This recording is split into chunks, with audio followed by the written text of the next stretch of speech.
Hi friends, good evening. Evening ஸ்நாக்ஸ்க்கு sweet potato, அதாவது சக்கரவள்ளி கிழங்கு இருக்குல்ல, அது வந்து வேக வச்சிட்ருந்தேன். அத்விக் இது நிறைய டைம் கொடுத்து பார்த்துருக்கேன். அவனுக்கு எப்படி கொடுத்தாலும் அது சாப்பிட மாட்டேங்கிறான். ஸோ அவனுக்கு பிடிச்ச பேன் கேக்கில் இதை அப்படியே மிக்ஸ் பண்ணி கொடுத்துடலான்ட்டு அதுவும் அப்படியே சைட் பையில் பண்ணிகிட்ருந்தேன். ரொம்ப ஈஸியாக பண்ணிடலாம். அதுக்கு மிக்ஸி ஜாரில் 1 கப் கோதுமை மாவு ஆட் பண்ணிக்கோங்க. அது கூடவே ஒரு எக் உடைச்சி ஊற்றிக்கணும்.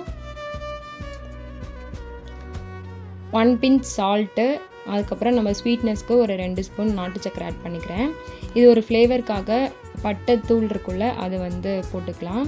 இதெல்லாம் நல்லா கிரைண்ட் பண்ணிக்கோங்க.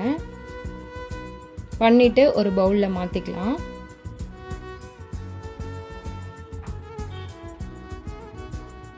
நம்ம வேக வச்ச சக்கரவள்ளி கிழங்கு வெந்துச்சான்னு பார்த்துட்டு இருந்தேன், வேகலை.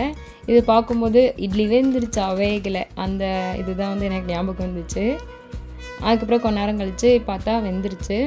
அதெல்லாம் எடுத்து ஒரு பவுலில் வச்சுட்டு அந்த ஸ்கின்லாம் ரிமூவ் பண்ணிவிட்டு 1 பிளேட் எனக்கும் அவருக்கும் சாப்பிட்றதுக்கும் 1 பிளேட்டில் அவனுக்கு பேன் கேக் பண்ணுறதுக்கு நல்லா இந்த மாதிரி ஃபோக் வச்சு மேஷ் பண்ணிக்கணும். பண்ணிவிட்டு நம்ம ஆல்ரெடி பேட்டர் ரெடி பண்ணோம்ல, அதோடு போட்டு நல்லா விஸ்க் வச்சு நல்லா மிக்ஸ் பண்ணிக்கணும். அவ்வளோதான், நம்ம sweet potato pancake batter ready ஆயிடுச்சு.